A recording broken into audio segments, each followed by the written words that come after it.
Law of dimming light. Nah, itu adalah istilah hukum alam natural law. Istilah modern. Siapa yang bersinar, maka di situ akan ada yang memadamkannya.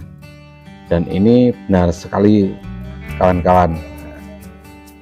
Bukan hanya itu saja, tapi memotong tall poppy syndrome. Siapa yang tumbuh, pasti ada yang akan memotong agar setara dengan yang lain. Karena apa? Mungkin karena ada kepentingan, mungkin juga karena kecemburuan sosial, atau bahkan karena merasa kalah. Karena orang yang dipotong itu terlalu kuat baginya. Kalian mau tahu siapa yang memotong dan siapa yang dipotong? Inilah dunia politik Nusantara. Ikuti video ini sampai selesai. Let's go.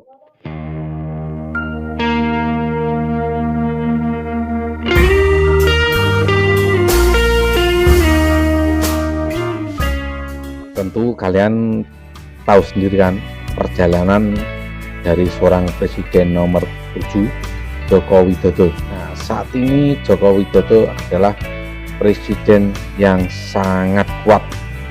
Dari sejak gubernur, sejak wali kota, gubernur hingga presiden tidak pernah kalah. Bahkan memajukan Gibran mewakili Prabowo sebagai wakilnya juga tidak kaleng-kaleng. Dan hebatnya lagi, menangnya mutlak. Buset.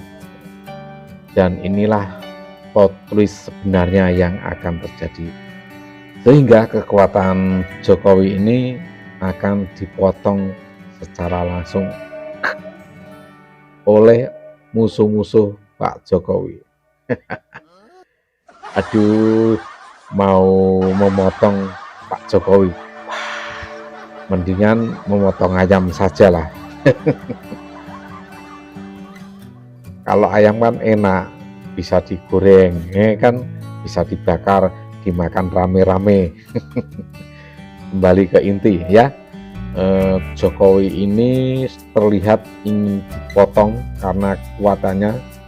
Mereka takut jika Gibran mewakili Prabowo 2 periode.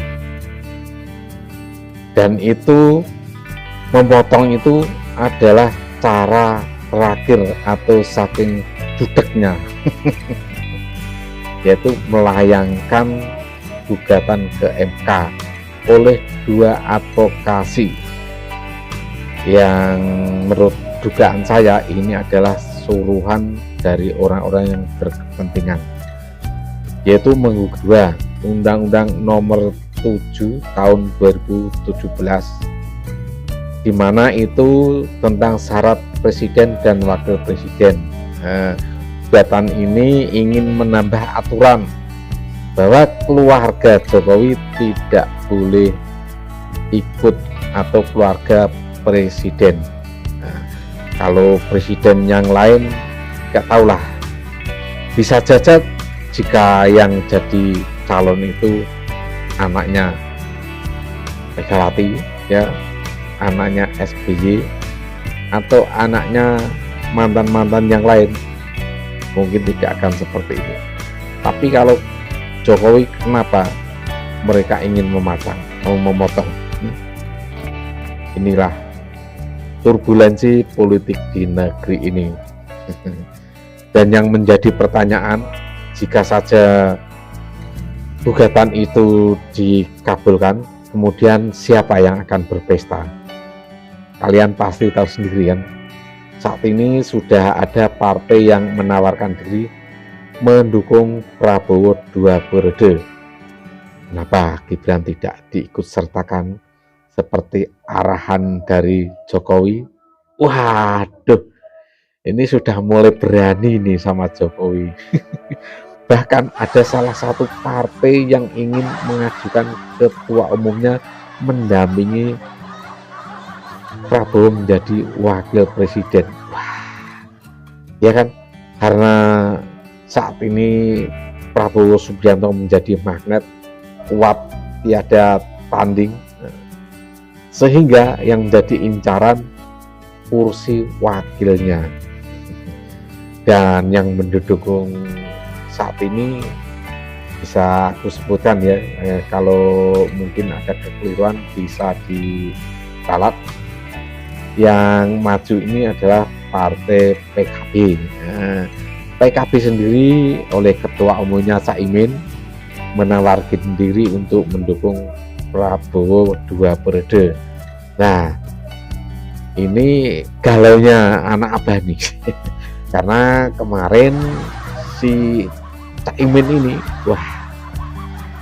mendampingi Anies Baswedan menjadi wakilnya, namun kalah, akhirnya gabung ke kabinet Prabowo.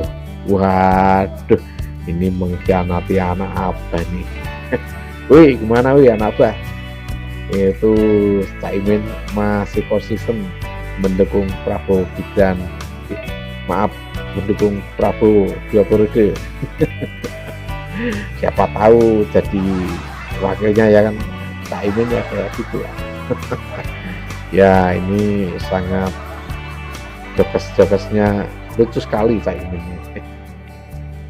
Kembali ke inti tentang pesta pora tadi, ini akan terjadi moral disengagement ya kan.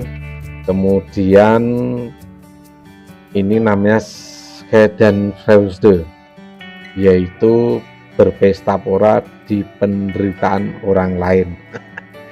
Ya minggu boleh lah, tapi apakah kalian mampu mengalahkan Jokowi?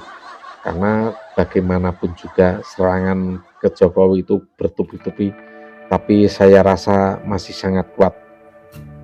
Dulu sewaktu Jokowi masih menjabat 2 periode, saya akui saya termasuk keras mengkritik beliau.